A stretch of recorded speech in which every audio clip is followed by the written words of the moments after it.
Losing money is nothing compared to losing faith. Worldly losses can be repaired, but when faith is lost, only Allah knows if it will return. We are blessed, all of us, even when we don't see it. We have Allah. The disbelievers have no Lord. But you have Allah. And if Allah is with you, nothing can be taken from you that will harm you. You can have everything in dunya, the biggest house, the best spouse, all the wealth, and still be unhappy. Satisfaction comes only in Jannah. Your test is not a punishment. It is Allah calling you to return to Him.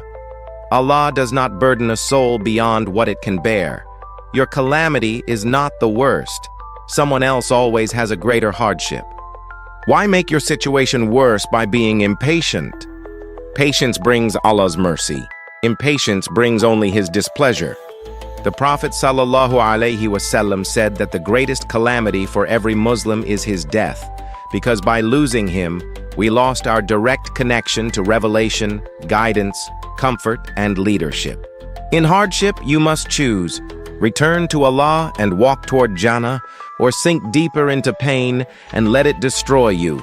Whoever has Allah has everything. May Allah ease the pain of every believer.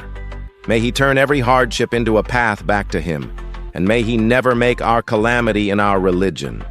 Peace and blessings be upon you.